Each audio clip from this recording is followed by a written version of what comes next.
This week in the Monday Night War, Raw has its go home show for In Your House number 8, Beware of Dog. Rough. Nitro did a 90-minute episode preparing to go to 2 hours next week. They got the fallout from Slamboree 96, Lethal Lottery. Remember that garbage? And something else happened this weekend at an MSG house show that might change everything we know going forward.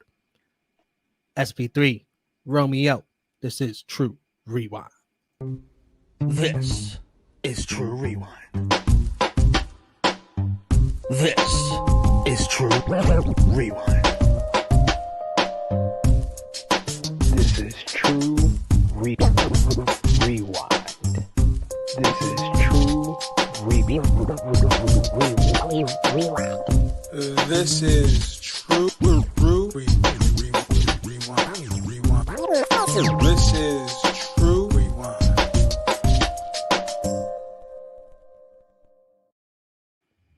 Hello. It is me, your True Hill Phenom SP3. We are back in the DeLorean, pump up the flux capacitor for episode 55 of True Rewind. This is where me and the Monday Night Warriors, we go back in time to the Monday Night War, between Monday Night Nitro and Monday Night Raw, WCW versus WWF, and we decide what was the better show for the week. This time we are heading back to 1996, May 20th to be exact, for the post-Slamboree Lethal Lottery 1996 edition of... I don't know if you can edit that out. for the post Slamboree 1996 edition of WCW Nitro and the go home show to In Your House, Beware of Dog from Monday Night Raw. I am back once again with the connoisseur of reporting, the ace and the face of the True Hill Heat YouTube channel, Mr. Romeo Anthony Colon. What is up, everyone? We thank you for watching True Rewind. We thank you for watching all of our shows. We really appreciate the massive amount of support we continue to get here on True Hill Heat. Yes, it's a great time to become a subscriber for the True Hill Heat YouTube channel. Massive amount of success across all three platforms that we usually put out these videos, whether it be our YouTube channel, which just got a boost in subscribers over the last week due to myself, Miss Christy Love, and Top Guy JJ being on Wrestling Daily this past Friday, or whether it's on Facebook or Twitter, was seeing boosts. I even hit 1,000 followers over on the Twitter machine. So it's a great time to be a part of the True Hill Heat movement. So you know what to do. Drop a like on this video, share this video with all your wrestling fans, friends, and family on all your favorite social media platforms. If you are new to the True Hill Heat YouTube channel, what the hell are you doing? Push that subscribe button.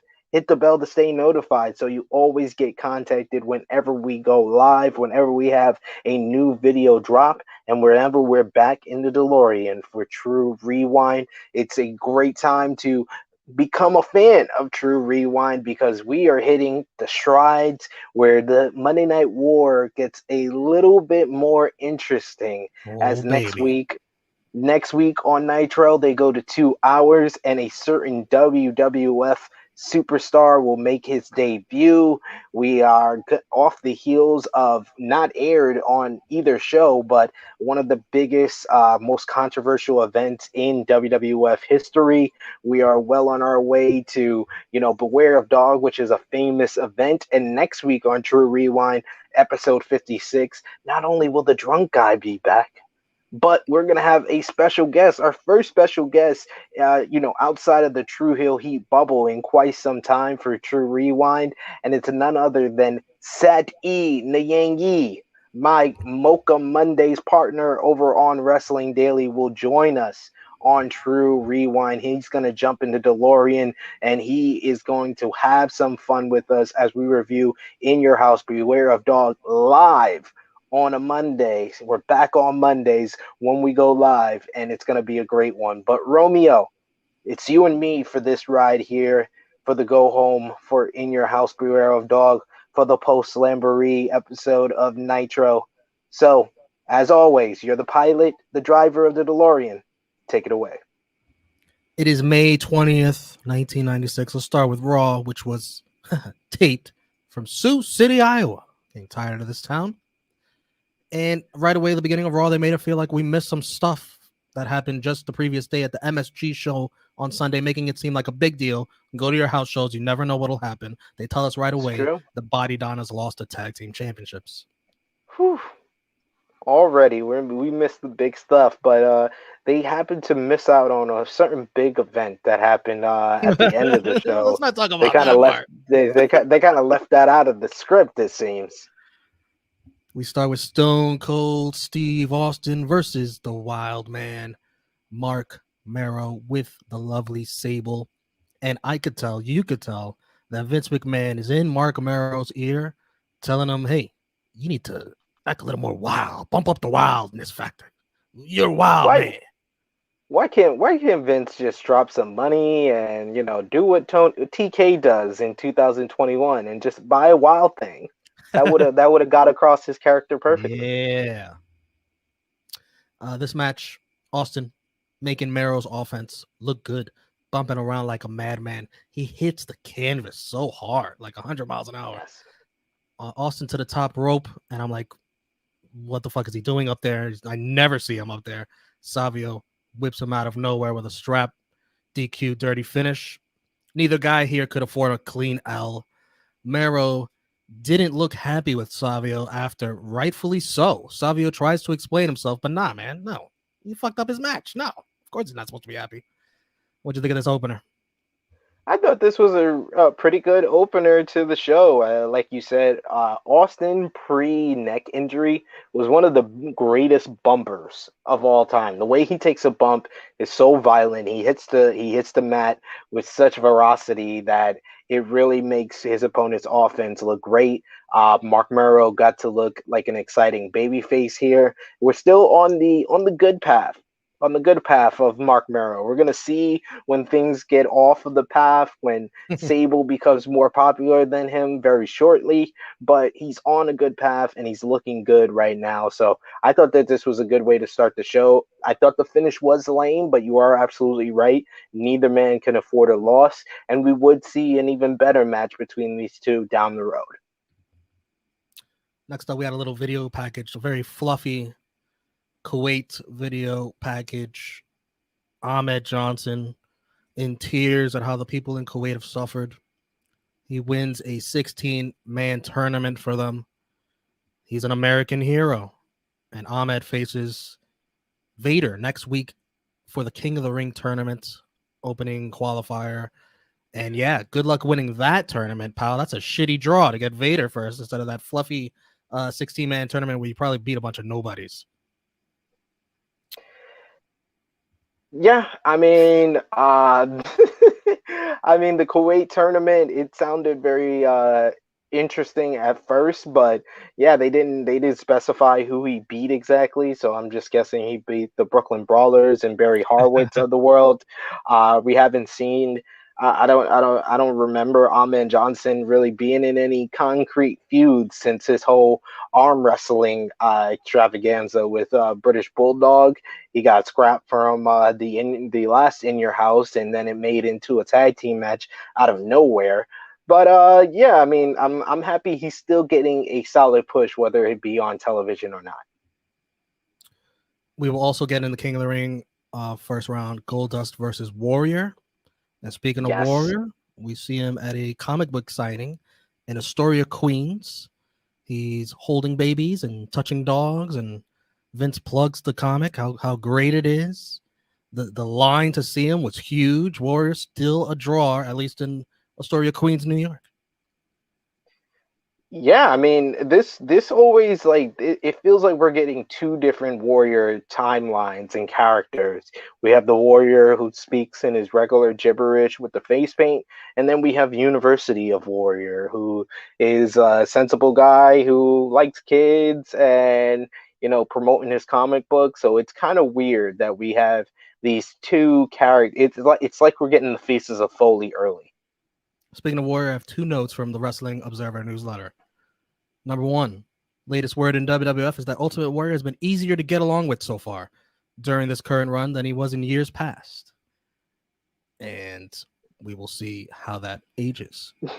I think that's going to age very well over the next the next 2 to 3 months. I think that we're going to have to keep our eye on the Wrestling Observer and how that improves or disimproves. Another note, the Road Warriors did a radio interview in Chicago and said Ultimate Warrior looks like a midget now. They also said they used to do steroids, but they don't anymore. And said WCW's drug testing policy is foolproof. They also said they don't think it's fair that Bill Clinton isn't drug tested, but they have to be. Oh boy. What? Wait, can you repeat that one more time? Bill Clinton isn't drug tested, but they have to be. They don't think that's fair. So they're comparing themselves to Bill Clinton, the president of the United States. I bet they're like if Bill can have an assistant that's under the desk, so can I. Ah. What a time to live! What a time to live 1996, in 1996. And we're just getting started. Jeez. We are just in May, ladies and gentlemen. Savio Vega versus 1-2-3 Kid. Vince McMahon calls Ted DiBiase Kid's millionaire benefactor, which is very strange and similar to what we hear on WCW, calling the guy who is paying Diamond Dallas Page.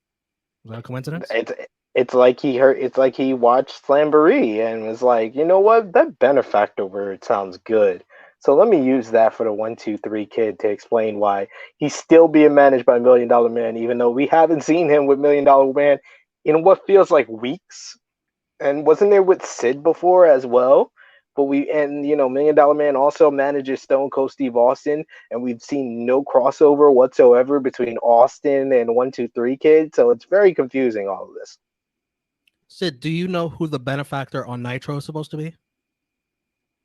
I thought it was Eric Bischoff because he's neighbors with DDP. Here's where this is hilarious. They are planning for that role to be Ted DiBiase. Oh yeah. Oh yes. I forgot that out of nowhere, we're gonna get, because to pull back the curtain a little bit for the next show we're gonna do. Well, this episode's called Curtain Call. Do it. Yes. Let's pull back the curtain a little bit. The next episode is going to be on In Your House, Beware of Dog. For anyone who is not aware, this is a dual site show that was filmed on 2 different nights because there's a huge thunderstorm that cuts off the power. Romeo is going to get into it in more detail from the Wrestling Observer for the show. But in between, because they filmed, the first part of the pay-per-view that gets the blackout on Sunday.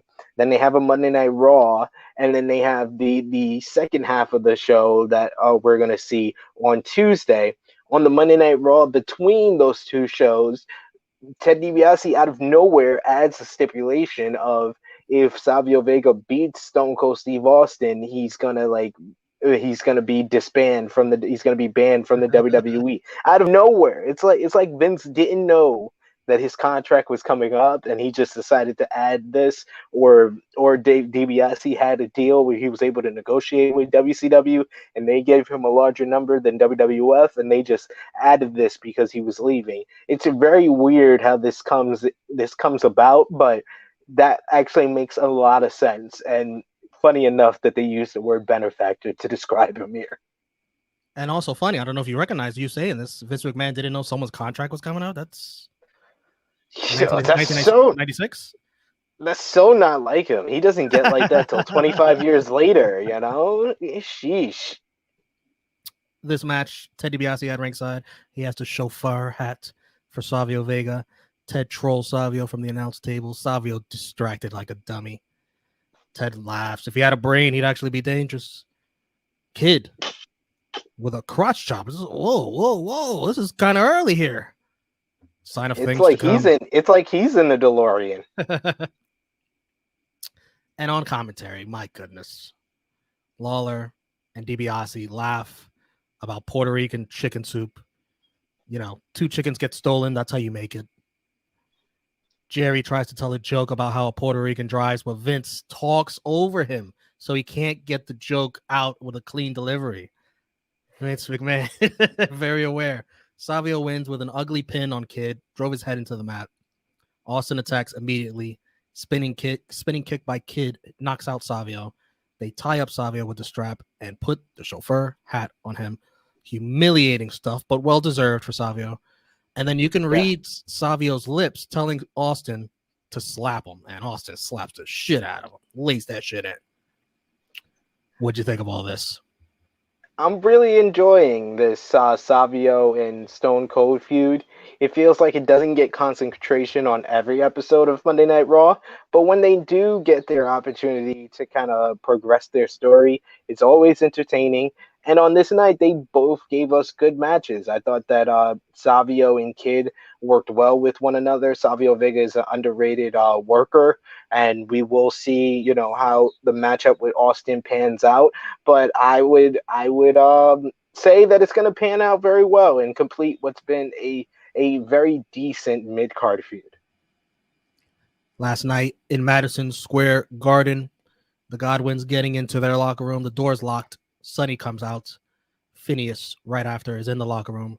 They're having a tag team title match. Sonny flirts with Phineas the whole match. But at the end, Sonny gets what she asked for. It was just a kiss from Phineas on the apron. A slap Wow, Phineas. wow. Someone's going to edit this and just put out the part where you say, Sonny got what she deserved. Got what she was asking for. She was flirting with him. If you're flirting with him, you're going to get a big old kiss. New tag team champions, the Godwins. Sonny very, very upset and sad. Anything can happen in the World Wrestling Federation. Although the new tag team champions are relegated to the pre-show on Sunday versus the Smoking Guns free-for-all. Hey, I mean, this is another feud that doesn't get enough concentration in my eyes, because it is pretty interesting with Sunny playing the mind games on Phineas and Phineas falling for all her seduction. But I like the highlights that we saw, and yes, it gives house shows a feeling of anything can happen, which is always good around these times, because this is pre WWE focusing more on like TV or focusing more on pay-per-view. It's more of a live event company, so you need that feeling of anything can happen. And when you have title changes on house shows like this, it always helps. From the Wrestling Observer newsletter, something else happened on this MSG show that Raw did not talk about. You don't say. Diesel and Razor Ramon made their last WWF appearances, ending in a strange curtain call with the other members of the Kliq in the ring. Both men were greeted with chants of "You sold out, you sold out," and the very fickle MSG crowd also chanted, "Please don't go, please don't go." Both chants. After Razor Ramon's match with Helmsley, he grabbed the microphone and started to say goodbye to the bad guy. But since WWF officials didn't know what he might say after, they cut the power to his mic before he could say much else. Shawn Michaels beat Diesel in a cage match, and afterwards, Ramon and Helmsley came back out, and the 4 men embraced in the ring and celebrated together. The crowd went insane, with many saying it was the best moment of wrestling at MSG in years.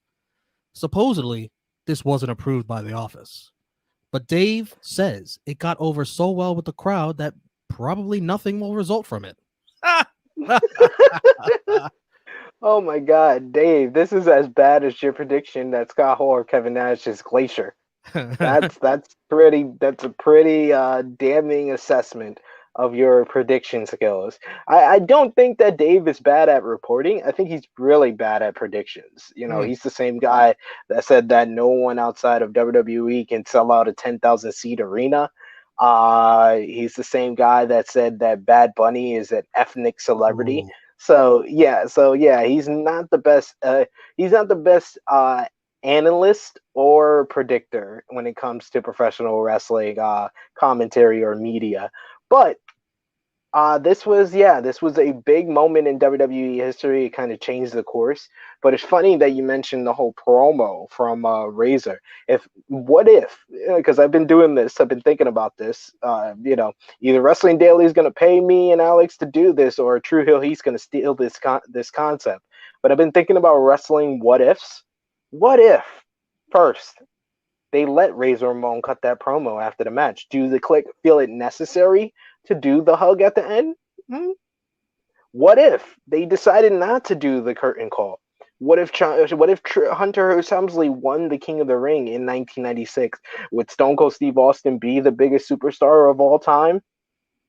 Would Hunter Hearst Helmsley, go on to success, and he be the biggest superstar of all time and a lot bigger superstar in his mind? I mean, in reality than in his mind, because when Austin and The Rock left, he decided, yeah, I'm the biggest superstar now. So God damn it, reign of terror time for the next 3 freaking years. But yeah, there's a lot of what ifs when it comes to this whole situation. What if, Razor and Diesel, they got their contract matched by Vince McMahon? Do we ever get the NWO? Does WCW ever improve? Does WCW have the balls to go 2 hours? Does WWF in response go 2 hours? Does WCW in response go 3 hours? Does WWE go 3 hours 10 years later after WCW shuts down? All this is from this particular moment in time. So if we take out this moment in time, how does the wrestling universe change? Man, those are a lot of very interesting what if questions. This photograph here is not very good quality. I did manage to find a higher resolution HD photo. Here it is. Bam, much better. You can see more clearly. The curtain call. Rare photo. Nice. Rare. I had to go through fucking leaps and bounds to get that photograph, but very nice. Dave That also, was from someone on the front row. That was probably from yes. Jaquan at 3 years old. He was floor seat Quan at 3 years old, and he took a picture of it. That was the picture he took. Dave also added that many backstage were upset about the blatant kayfabe violation. The other Kliq member, 123 Kid, wasn't there, and his future with WWF is in question after he showed up to an event recently in no condition to perform. He's not expected back until next month due to rehab. Oh man, and I wonder if he'll be back, and in what form he will be back in the WWF. Well, will he show up somewhere else? He wasn't there. He wasn't there. He could have been Or on will he will he show up someplace else?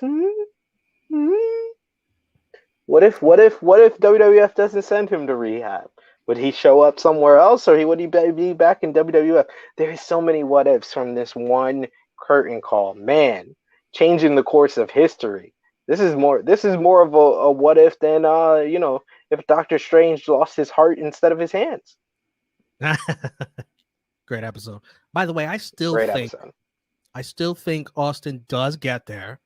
It's just through a sort of different path. He probably doesn't cut that 316 promo unless he's in a feud still with Jake the Snake. Who knows? But I think Hunter's path to greatness is just accelerated. It starts a lot sooner than when it really does. Yeah, I think that Hunter would have definitely made it, but it's definitely a question about what Austin would have to do or what opportunity he would have to capitalize on to get there, because this is he is like one of the biggest happy accidents in WWE WWF history, because he wasn't supposed to win the King of the Ring. God damn it. That's the crazy part. And then WWE loves to tell the story of, he cost the Austin 316 promo and it was straight to the moon. And it's like, no, that's not how it went. And we're gonna see that on this ride down memory lane, that the next big pay-per-view, this man wasn't even on the card, the main card. He was on the freaking pre-show. So if Bret Hart doesn't see something in Stone Cold? I think that Bret Hart is more of a cause to the rise of Stone Cold Steve Austin more than the King of the Ring. I think that the Austin 316 promo probably opened Bret's eyes to, this guy is not only a great worker, he's a great character as well that could interact with me. So, does Bret see something in Austin without that Austin 316 promo? There's a lot of what if questions here. Bret Hart, another what if. He sticks around. Absolutely. Oh, That too. It's a big what if. I just want it to be their way where Austin and Owen Hart never have that match. I Where he don't gets know hurt. how you avoid that because he Yeah. needs Bret. He needs Bret to, get to where he's at. And you can't go on, just having them to go at it. And the second biggest guy in the group is Owen. So yeah, I We just mean, lost so many years of Austin with that. it is. It's so true. It's so true. What if he never took that tombstone? Ugh. What if fucking Owen does a tombstone like everybody else?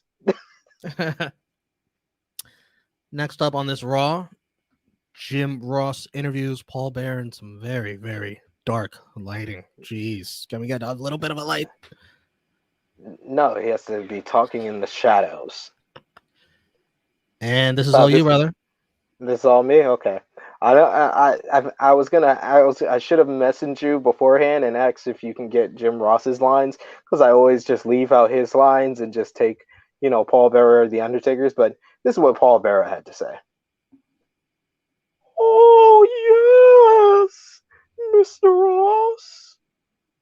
There's a fine line, a very fine line, and Goldust crossed that line. It's time for him to face the Grim Reaper and to answer your question. Oh yes, he's ready. Would you like to talk to him right now? Where do you think he is? And of course, they're right by the casket. And of course, the Undertaker is inside the casket. And he says, Interviewed inside a casket. Yes, that's correct. absolutely. Goldust, this is your future. I am gonna take it upon myself to seal your fate. And I'm gonna seal it in this casket. And once again, for what seems like this whole entire feud, he gets interrupted mid-sentence. They only give Paul Bearer the full monologue, full promos in this feud here. And he gets interrupted by Mankind, who comes down and ties Undertaker inside the casket while Goldust and Marlena hold off Paul Bearer. Jim Ross tries to untie the casket because Jim Ross wants to be a hero. And he's not like Mean Gene Okerlund who just instigates trouble. He actually tries to solve the problem and help out with the trouble. He's going to learn that's going to cost him several times down the road. He's going to learn. It would. Mankind, though, comes down and beats the casket with a goddamn pole and tips it over with the Undertaker inside. I thought that this was another effective way to build up Mankind, and it makes me continue to ask the question, what the fuck is the Undertaker feuding with Goldust for when this guy just keeps owning him at every single turn? It just feels like a way to prolong the inevitable matchup between Mankind and the Undertaker. But it does build up a relationship of sorts between Goldust and Mankind, though, so there's that. All characters that you have to recite promos for. This is I know. Tough. They're just trying to make my job tough, but thankfully they did not give me all three of them or all four of them because you gotta include Paul Bearer. Because Paul Bearer is probably my favorite to do his whole monologue and do his whole promos. Yeah, if they give me a whole segment with all four of them, god damn it, I'm not gonna be able to do any other videos for the rest of the day or maybe week. By the way, I did laugh when Goldust was holding back Paul Bearer. Jerry Lawler on commentary says, "Keep him back, kiss him." Vince McMahon says, "What?" Next Gotta up, love Jerry. Bulldog versus Jake the Snake Cornette has paperwork from Clarence Mason that says Shawn Michaels can't be within 50 feet of Diana until Sunday. Gorilla Monsoon wants to read this for himself. Uncle Gino says, okay. So, Diana, you got to go. And Diana asks, me? Why me? They're taken away. Shawn passes by them during his entrance. And Shawn on commentary, as we had Jim Cornette just baffled that Uncle Gino was able to get one by him here. Good job by Uncle Gino. As usual. Like, I'm not keeping my star Shawn Michaels away. You're getting out of here.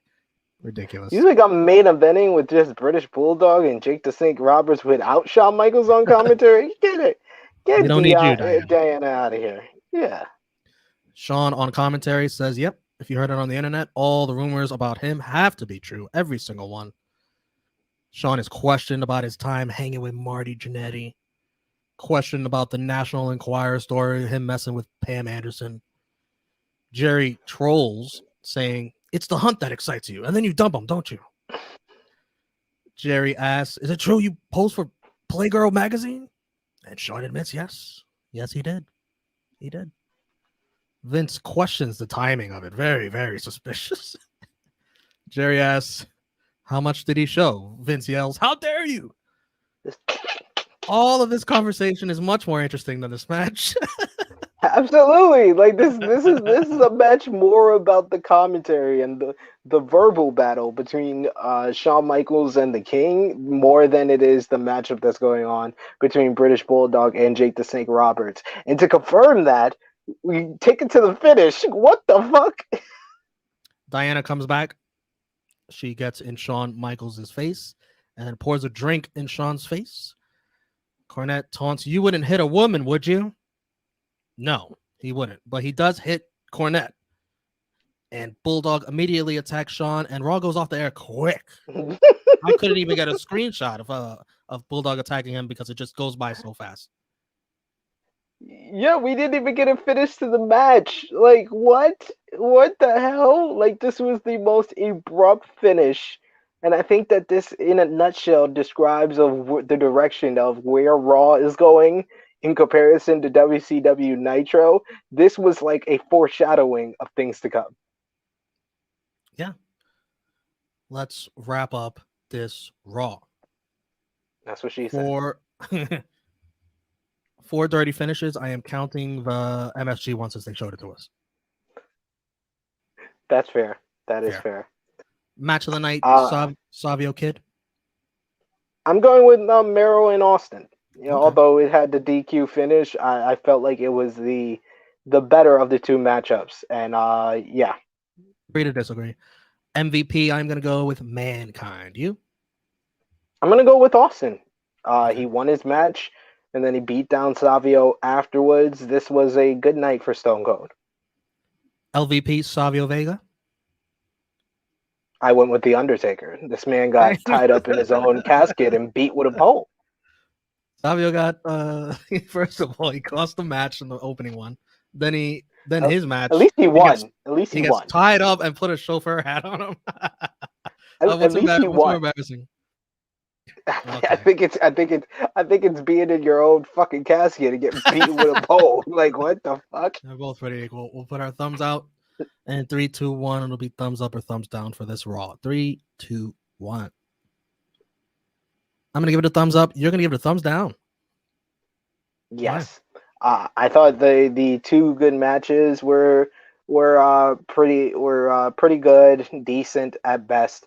I thought that, Austin looked good. I enjoyed the Paul Bearer, Undertaker, Mankind, Goldust segment, but yeah, that whole finish to that matchup, that main event, really just took it down for me. Like, this was an easy thumbs in the middle show for me, but the way they just abruptly cut off that finish, it was just like, nah, I gotta give this one a thumbs down. And they didn't build up any matches outside of Undertaker and Goldust and the main event, kinda, by Shawn Michaels being on commentary and continuing the storyline. They didn't do a good job.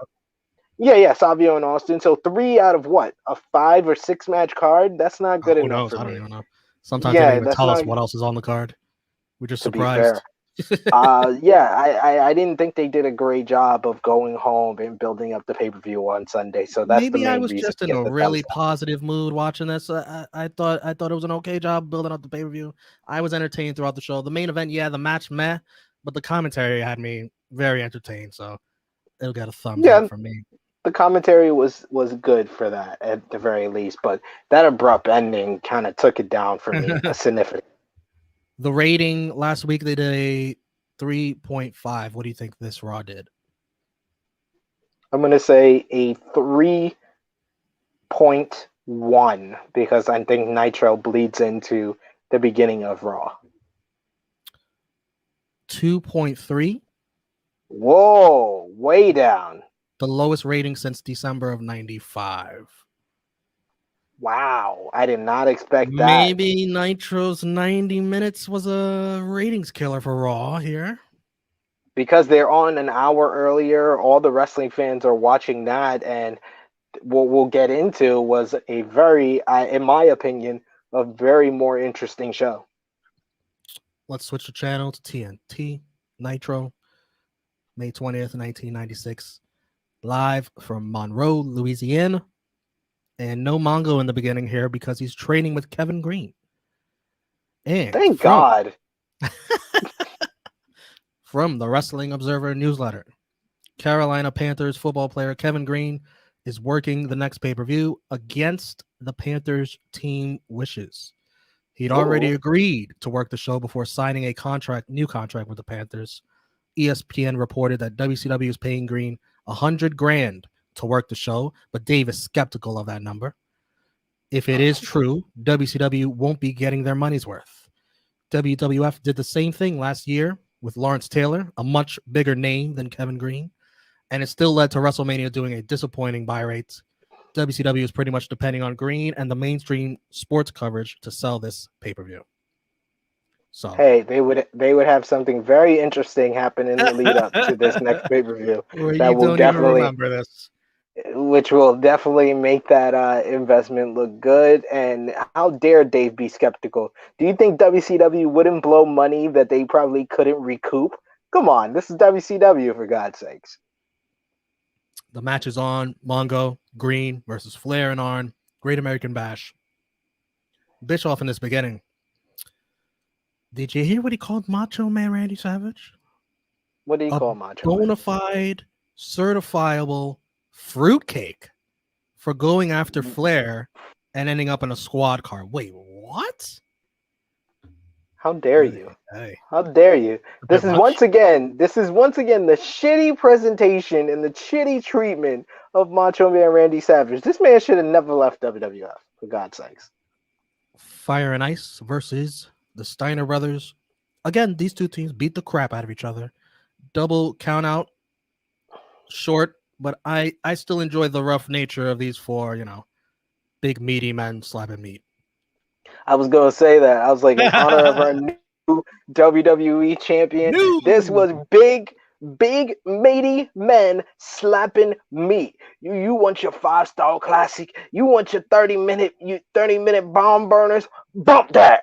I want big meaty man slapping meat, and that's what that was. And let's fucking go for this next match, which was the Nature Boy, Ric Flair versus Eddie Guerrero. I forgot that Monday nights in 1996 can give us really good wrestling matches. Mm-hmm. But first, Brain says on commentary, Macho Man should be institutionalized for 1 to 2 years. He needs help. Again, Macho Man presentation. Oh, Brain's a heel, but that was funny. These guys chopped the shit out of each other. How many chops was it, man? And Ric Flair was having a bunch of fun here, playing to the crowd, arguing with the ref because he wouldn't let him use a steel chair. Eddie Guerrero also having some fun doing Ric Flair's strut. And Eddie with a frog splash, but he hurts his knee. Flair with a figure four.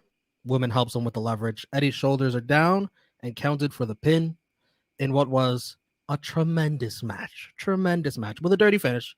But this was so much fun. This was competitive. This was well wrestled.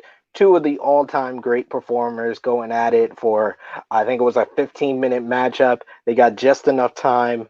Eddie actually injured his knee on a dive from the top rope to the floor, and that played into the finish when he hit the frog splash and hurt his knee. Look at And Eddie's chest. Yes, Flair capitalized with the figure four. Yes, they chopped the absolute ever loving shit out of each other, and this was great. This was just great stuff. Flair got to play the best heel possible. Eddie was his fiery babyface self here. This was great stuff. We usually only do the star ratings for pay-per-view matches, but I had to give a star rating for this. This is 3.5 stars and easily one of the better Nitro matches that we've seen thus far. Yes, the extra time that Nitro's about to have could provide us with more opportunities for matches like this. Yes. In the Wrestling Observer newsletter, this is a note related to this. There's this guy, this nephew of Eddie, Chavo Guerrero Jr. He got a tryout at the Nitro tapings. No word yet on how he did. Hey, as long as he doesn't, they don't put him with like a fake horse or anything, I think he'd be all right. Ric Flair after this with Woman Elizabeth and Mean Gene. Macho Man, I'm teaching your wife a new way of life. I heard geez. Macho Man is in jail, not in the building. He says Mongo's wife follows him around like he owes her money. Flair then takes over Mongo's spot on commentary and tells Bobby, "You can touch the girls. Bischoff, keep your hands off." Brain was great here. Brain was so ecstatic to have Ric Flair there with him, to have the ladies, to have the champagne, while Eric Bischoff seemed slightly annoyed in his jean jacket, looking like an absolute douche. And Flair added a lot to the rest of the night on commentary. Better commentator than Mongo already. Not even close. Faces of Fear, Mang and Barbarian versus Sting and Luger for the tag team championships. Luger not putting as much efforts into a hot tag as he did in slamming Sting with the megaphone last night at the pay-per-view. Remember that? Little mention of that, by the way. Hey, they mentioned it a few times. Sting with a huge airtime on a splash off the top rope. Luger with the pin.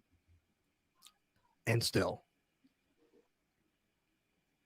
I think the best line of this and best line of why I say Ric Flair was a better commentator than Mongo McMichael is Flair during the entrances said he saw Elizabeth checking out Luger and he didn't mind it, and I think that was Ric Flair pulling back the curtain a little bit. Oh, that line slipped me by. Wow. If we're led to believe, this is where their relationship started when Liz first came to WCW, I think that was Flair shooting a little bit by saying that, because he was like, I don't mind her checking out Luger. He's a muscular individual. So it was a nice tipping of the cap of what was going on behind the scenes there. So I love that line. And Sting and Luger are a fun tag team, a fun act. You never know if Luger's going to turn on him or not, but they still remain friends. Faces of Fear made good foils for them. Although Barbarian, he just really looks bad. Every time it seems like the Faces of Fear lose, it seems because of the Barbarian. Savage outside getting chastised by Mean Gene for being mad about not being let in. Joe Rogan again. Yeah. Savage accuses Gene of setting him up. Savage then tries to sneak past the 6 officers, and of course it doesn't work.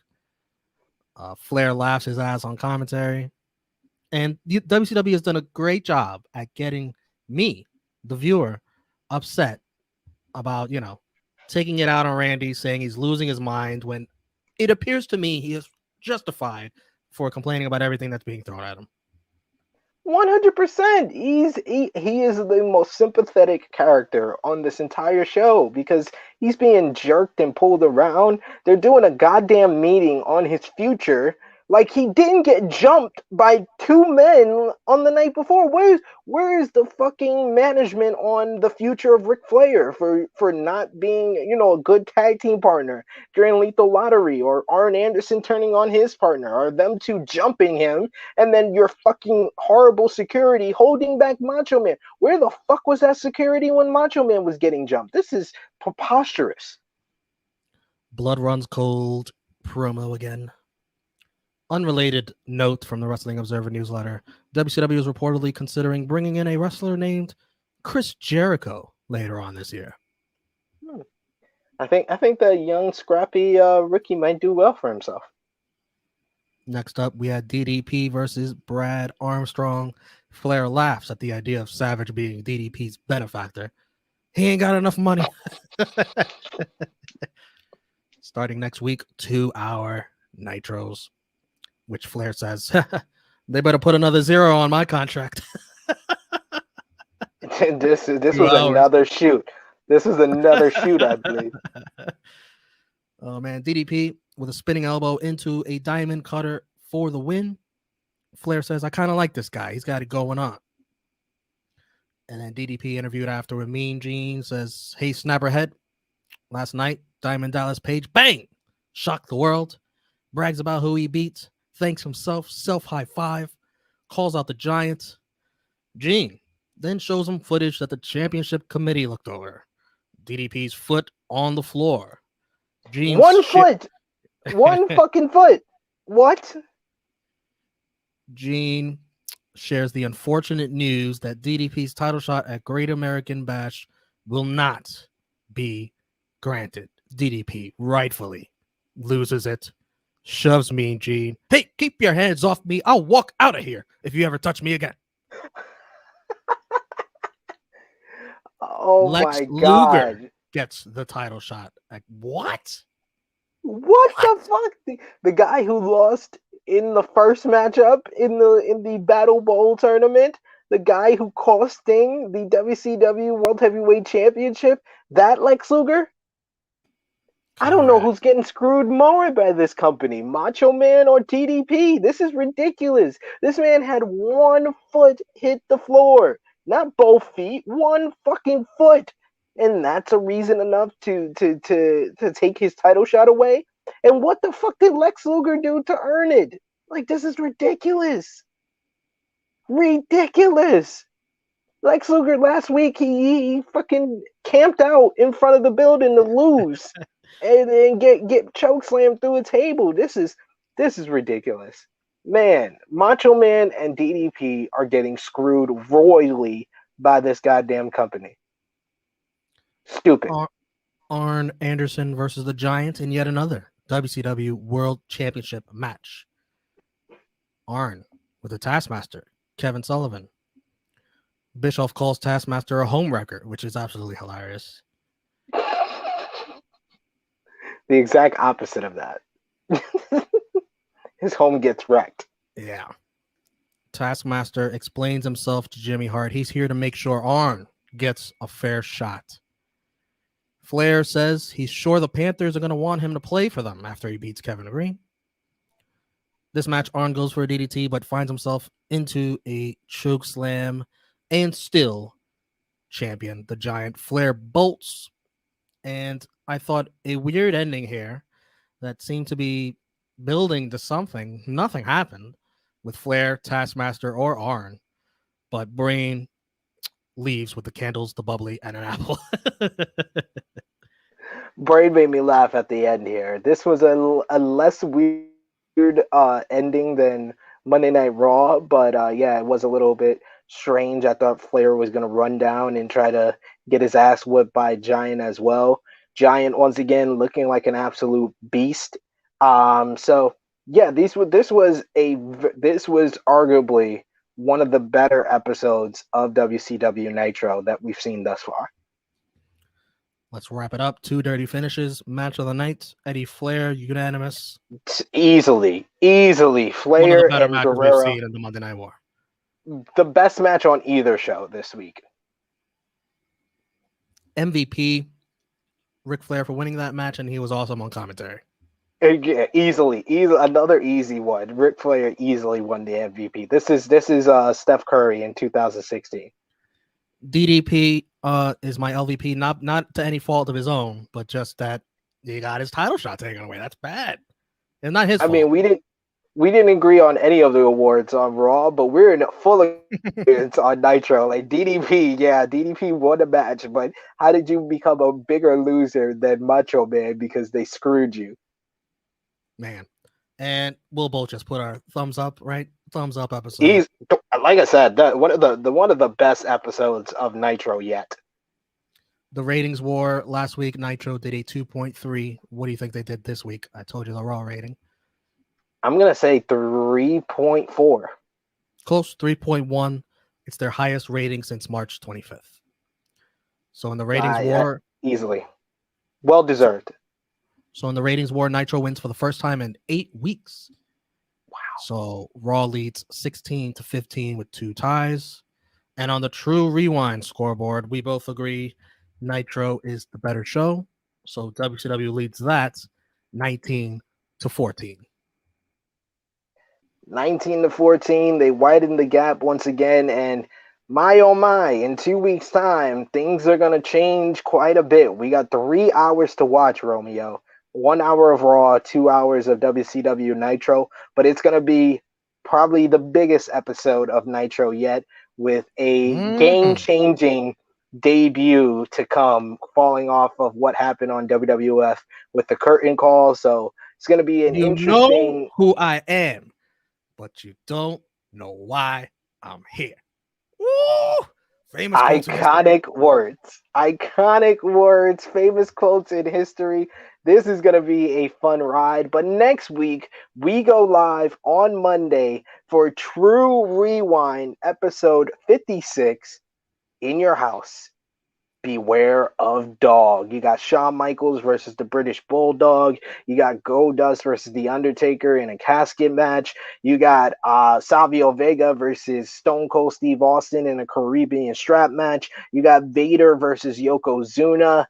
Oh man, what a pay-per-view that we have in store to review. It's one of the more iconic pay-per-views in WWF history, not for what goes on in the ring, but what transpires on this night. So we will get into that next week. So you do your homework, go to the WWE Network, go to the Peacock Network, watch Beware of Dog, and join us live next Monday. We're going live. We'll post up on our social media what time exactly we will be going live. It's going to be myself, Romeo, Drunk Guy JJ, and our special guest, Set E Niang Yi of Wrestling Daily. So it's going to be a great fun time, and it's going to be more of like a pre-show before we get into Mocha Mondays over on the Wrestling Daily YouTube channel. I love the fusion and the synergy between Wrestling Daily and True Hill Heat. You're going to get more of that next Monday. Romeo, tell the people where they can find you on social media and the True Hill Heat YouTube channel. You always got a busy week ahead. Yeah. True Hill Romeo, Twitter and Instagram, right here on the True Hill Heat YouTube channel. Later on tonight, we will be doing a live watch along. Me, Chris G, Ness, and Drunk Guy JJ join us for NX3 number 23, which is all about the new NXT 2.0. We got a wedding, and we've got a fatal 4-way for the vacated NXT Championship. I am looking forward to it. I am intrigued. I'm sure there's a lot of intrigue out there from other people. Join along with us, even if you're not watching. Just watch our review after. In the 2-hour mark, we'll do a short review of NXT if you're not watching. Also, the Rated Raw Superstars, we went live last night after Raw. Big E Energy, the new WWE champion, Big E. We had a lot of fun discussing that. Record numbers for Rated Raw Superstars. We thank you for watching us and checking us out. And this week, I don't know if we're doing any additional watch-alongs, but keep your eye on the True Hill Heat, social medias to find out for sure. Hit the bell for notifications.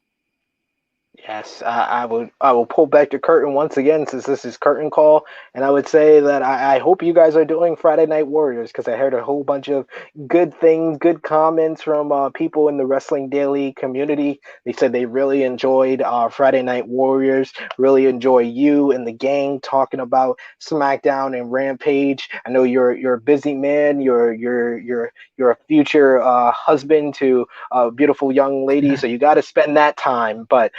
Friday Night Warriors is one of my favorite new things on the True Hill Heat YouTube channel. But also, one of my favorite things is, of course, you can find me on the Twitter machine at True Heel SP3. Like I said, I just hit Mr. over a 1K. thousand over 1,000 followers. I'm very thankful for everyone who jumped aboard, who has followed me over there. You can see a whole bunch of my content, whether it be on the Wrestling Daily YouTube channel or Sports Keto Wrestling. But right here on the True Hill Heat YouTube channel, you can find me every single Saturday, 11:05 a.m. Eastern Time on the True Hill Heat Weekly podcast. Check out last week as we had our special guest, Jared Bailey, with myself, Miss Chrissy Love, Top Guy JJ, talking about all the latest wrestling news coming out of AEW All Out, talking about Kevin Owens' contract status. We did our top 5 greatest pay-per-views of all time, so a jam-packed episode, True Hill Heat 142. And check Also us out talking this about how the Saturday. Titans are gonna suck. Yes, and that will trigger some Titans fans. Let me tell you that. But you can also find us this coming Saturday, True Hill Heat 143. We will have an announcement on our social media page of our special guests. We got some huge special guests coming up, Romeo. And once again, I'm gonna pull back the curtain. We announced it on True Hill Heat 142 that Dutch Mantel will be one of our guests coming up on the True Hill Heat weekly podcast on Saturday. But I'm going to give you one other one for all the fans of True Rewind. I'm going to pull back the curtain some more. I didn't even tell Roby. I haven't even told anybody in the True Hill Heat network yet.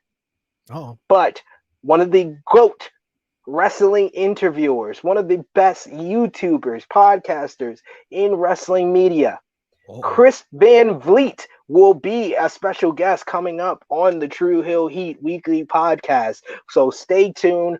Follow us on Facebook, Twitter, and Instagram to know who our special guest will be. We usually like to announce it midweek. So stay tuned and follow because big things are happening for the True Hill Heat YouTube channel. So drop a like on this video, share this video with all your wrestling fans, friends, and family on all your favorite social media platforms. And of course, if you are new, hit the subscribe button, hit the bell to stay notified. We want to hear your thoughts in the live chat if you're with us live, or if you're watching us on demand.